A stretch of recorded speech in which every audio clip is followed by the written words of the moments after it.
With the 2.0 scourging and multiplying its way across a dinosaur park and beyond, a call was put out to stop this monstrosity. Over 1,600 geneticists and engineers answered. Amongst the myriad of fantastic creations, less than 1% could make it into the top 16. And these 4 squads of 4, the cream of the crop, now stand their final tests. Now, just a refresher on the rules here. While we are putting these hybrids against each other in the competition, they aren't getting pitted against each other in an actual fight. You can think of this top 16 like a squad sent against the 2.0 horde. There is no question that each of them has the capability to kill an Indominus 2.0 in a head-to-head fight given the right circumstances, with either strategy, luck, or raw power. The question will be answering who would have the best odds in that head-to-head fight against our monstrosity. All of the contestants will be pitted against a healthy adult 2.0 on neutral flat ground with more than enough space to maneuver. No setup, no ambushes, no tools, no advantages. A fair and square fight. The evaluation method was discussed in a previous video, but to recap, the aspects taken into account will be the following. Criteria number 1, which of these two is capable of bringing down the 2.0 in less time? Taking a larger percentage of the evaluation score is number 2. What will the health condition be after the fight is over? Will the hybrid remain unscathed, or will it be critically injured, or will it die after the fight? The next criteria, and less heavy to the evaluation score, is number 3. What is the likelihood of this animal being outsmarted in the fight? Finally, number 4, and the one that carries the most weight in the final evaluation score. How many fights out of 10 would the hybrid win against the 2.0? With this in mind, and with our aces lined up, now we begin to decide who is the champion. Matchup number 1.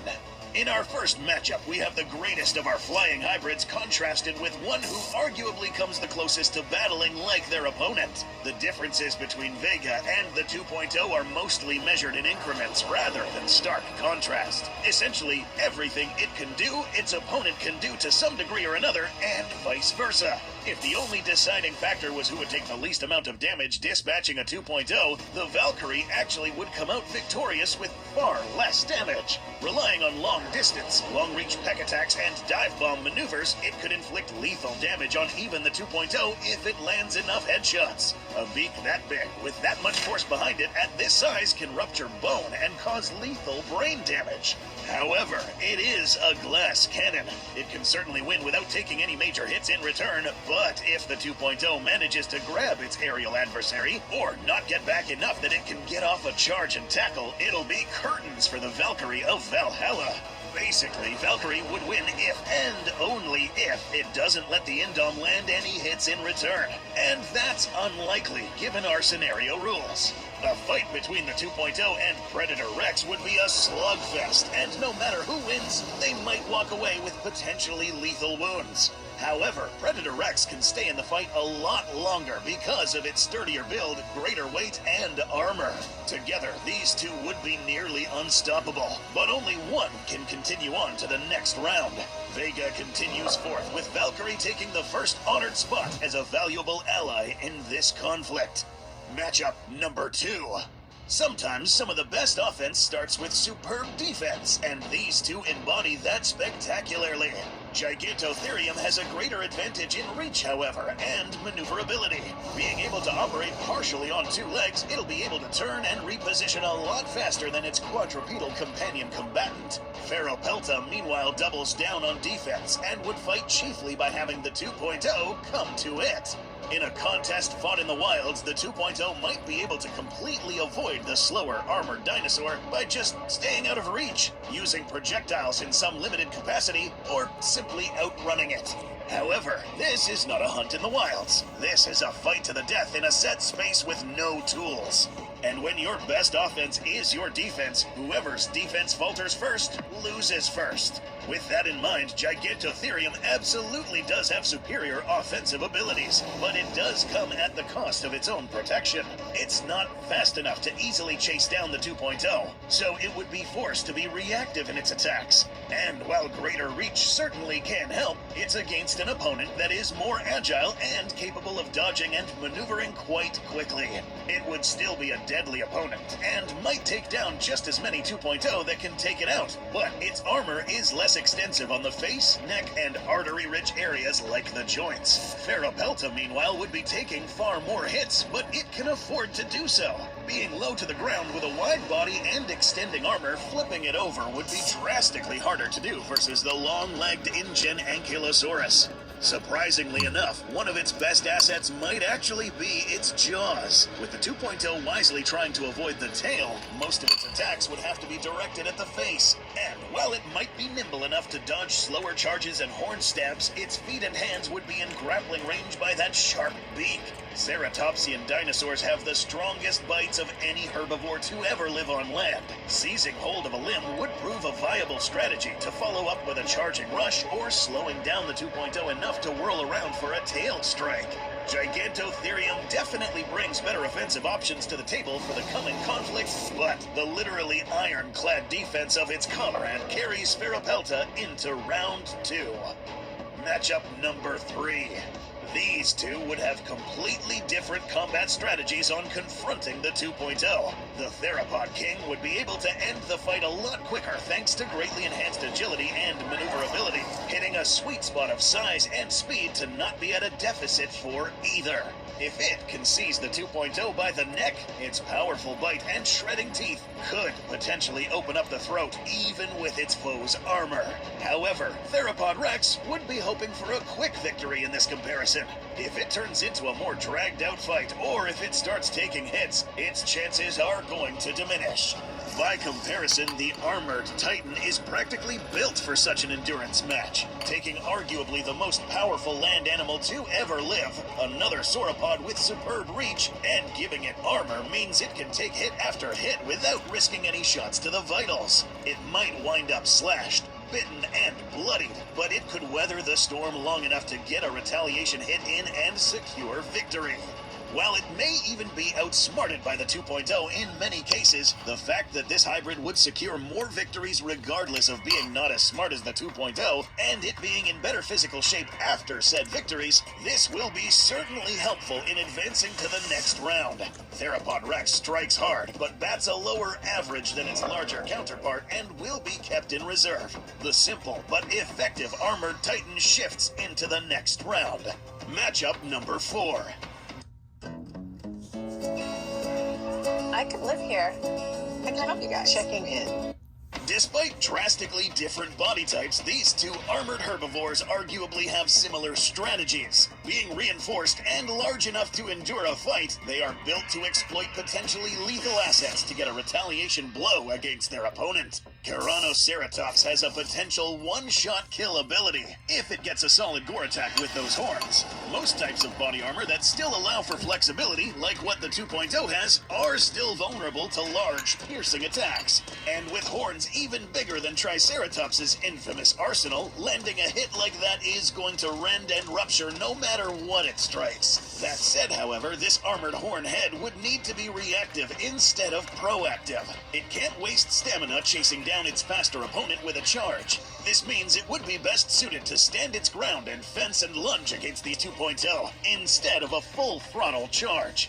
Mundosaurus, meanwhile, exchanges some of that maneuverability and directional attacks for reach. That tail tipped in a club taken from another sauropod is a near-perfect addition for congruency, on top of the stocky Apatosaurus-like body. While it would only be lethal in one lucky shot with a direct hit to the face, it would still bludgeon muscle and break bone on impact if it landed a blow across the rib cage or legs of its opponent. Its long reach also means attacking from anywhere but the front puts the 2.0 in striking range for the Munda first before the 2.0 can even get an attack off on its own. Similar to the Valkyopteryx, instances where the Mundosaurus was victorious would probably result in less injuries on it, since it would be able to kill off the 2.0 before it could get hurt itself. However, if the 2.0 can close the distance and either climb on top of its foe or attack from the front, it would stand substantially better odds. The Munda would still be able to eke out wins even in that disadvantageous position, but its counterpart, meanwhile, is much better defended. Lower to the ground, with more coverage for its armor, a thick frill shield to protect the neck, and still being light enough to throw its weight around to try and dislodge an attacker. Keranoceratops would get its opportunities to line up that lethal strike more effectively. Not to mention that the horned giant isn't the most stupid either. Augmentations to this creature's brain means that this fella leverages its own defensive play with finesse, and is less likely to make miscalculations when attacking. In a very close call, the armored hornhead proceeds past its cohort that remains on call for backup. Matchup number 5. Both of these resilient combatants can go the distance against their opponent. How they do it will be the deciding factor.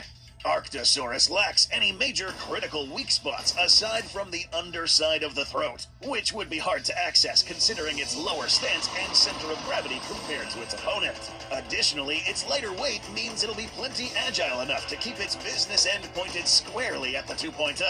Outflanking it will be extremely difficult for its opponent. As soon as either gets in range of each other, it would be a bloody mess of gnashing teeth and claws once they get a hold of each other. Atherotitan, meanwhile, is probably the slowest animal in the whole competition, thanks to both its sheer size and extensive armor.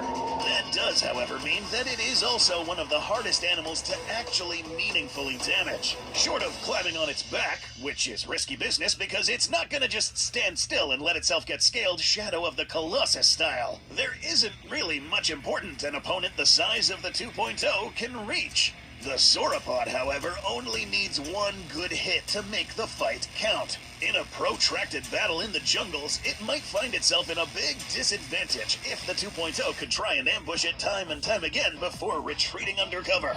The same kind of conditions wouldn't inhibit Arctosaurus, who would rely on rushing the other hybrid and getting inside its reach to maul it. However, this matchup in a setting with neutral ground, it's not as much of the matter of who can win the fastest, but who can be left standing the most after they win. Arctosaurus could stand victorious, but it would be heavily mauled in the effort. Atherotitan, meanwhile, has a shot at winning the battle of attrition by staying in the fight long enough to land the hit it needs. For that, it proceeds on as the best frontline option, with its counterpart best serving as an ambushing backup against the 2.0. Quick parenthesis here. You may have noticed that we're purposefully hiding some of the specifics of the evaluation methods on screen. That's because we aren't going to let you guys in on spoiling the entire tournament just yet. Just stay put and we'll reveal the specifics at the end of the tournament. Matchup number 6. Moving on to the next round, this round was actually one of the closest in the top 16. Spinovenator, aka Akira, relies almost entirely on speed and agility, but is still big enough and has lethal enough weapons to take a hit or two, and get that critical strike it needs to win. Yama Brontorax, aka Gilgamesh, is an armored tank, but one with surprising amounts of agility and maneuverability to put some speed behind that power. Both of these hybrids are very well defended, one with armor to take hits, and the other with agility to dodge hits. Akira would have a way towards a clean victory, whilst avoiding most chances of retaliation blows from its opponents, getting it by the back of the neck and attacking the flanks or spine where it is hard to reach. Biting into it can prove a surprisingly nasty strategy, as it might result in a bundle of quills getting jammed into the 2.0's mouth. However, that kind of defense does mean that Akira is still put at risk of a nasty injury. It certainly is well defended, but its counterpart Gilgamesh would be able to weather hits much more easily. And unlike most of the other armored hybrids, Gilgamesh does still have some predatory weaponry of its own. With its powerful jaws and sharp teeth it can use in tandem with sheer size and its spiny defense, allowing it to win a matchup with the 2.0 quickly with a swift trample and bite combo. For now, Akira will be kept on call for the critical role of dispatching the faster, younger 2.0 packs before they have a chance to grow in size or number. Out of the final 16, Akira is the best at this task. Gilgamesh, meanwhile, proceeds on to the next round to fight the big ones. Matchup number 7. Both of these hybrids are heavily armored and would take a lot of abuse to finally get brought down. Lucano Venator steps into the fray with somewhat less defense in exchange for greater reactivity and agility, whereas its counterpart Armatus Gigantus instead maximizes raw size and defense. Of the two, Armatus Gigantus would be the one taking the most damage in most of the scenarios it comes out victorious. Its armor is not entirely extensive across the whole body. However, that body is nothing to sneeze at either. It would be slow, it would have a hard time landing a hit in some situations, but it only needs to hit once. Even a glancing strike from the tail would mean the 2.0 just had multiple times its own weight smashing into it. If that doesn't kill, it would at the very least disable long enough for a follow-up stomp. And because Armatus Gigantus doesn't have extensively bulky armor, it would be able to land those hits more easily than if it was completely covered in spikes and plates. Venom doses from the 2.0 would also be staved off thanks to sheer size and a powerful immune system.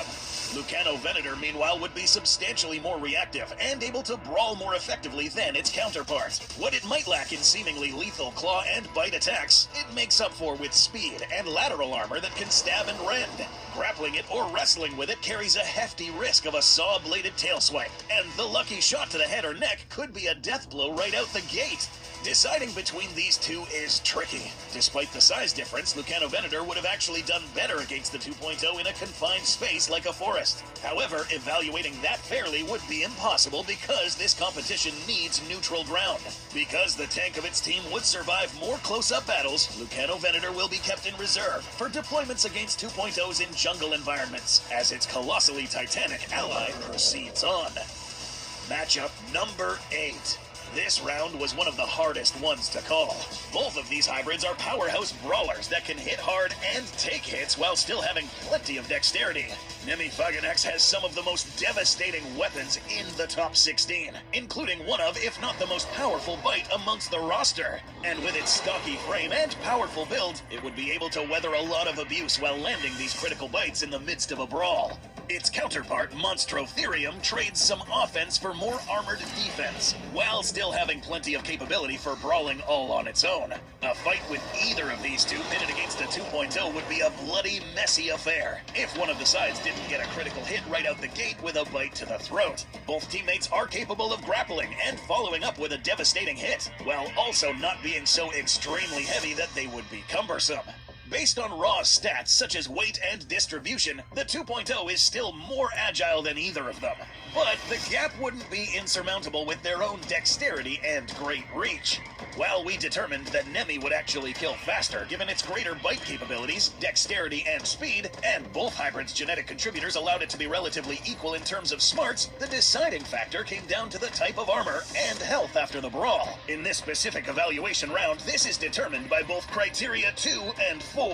While the crocodilian contributors on both the 2.0 and Nemi are very resistant to different forms of damage, the curved and thick claw shape of Allosaurus annex, previously referred to as Saurophagonex, is actually one of the most effective rending claw shapes in the animal kingdom. If backed up by sufficient force, this shape could pierce even the thickest hides, bolstered further by iron deposits present in both of these animals. This means that this matchup, 2.0 versus Nemi, will be a bloody mess regardless of who wins. Its health will be affected more.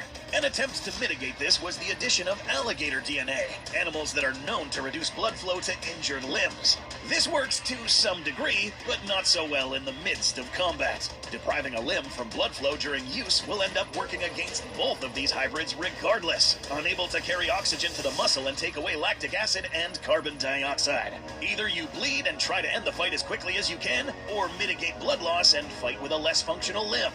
Monstro, on the other hand, is clad in armor that is more resistant to this certain type of weapon. Keratin scale armor from the pangolin bolstered with iron. While slower and more sluggish than Nemi, this armor would allow Monstro to stay in the fight longer, while fending off claw damage that would otherwise hurt Nemi more often. Tanking damage better with an effective immune system, a robust build, and lower center of gravity than its counterpart, we found that this creature would likely pull more wins. Granted, in a longer time, but also remain in a healthier state after each victory. It is a shame to see a formidable hybrid like Nemi be left behind this early. But he will be kept in reserve as the heavy assault striker to act as backup for the rest of the squad advancing to the next round. And with the conclusion of the first round, we can now eagerly anticipate what the results of the next contest of these aces will be. Keep in mind, the results of any of these comparisons could have wound up the other way had the random drawing selected differently. So, be sure to congratulate those not proceeding on, as we prepare for round 2 to narrow down the results and find out who among this now final 8 will continue closer to determining the champion of the first Great Hybrid War.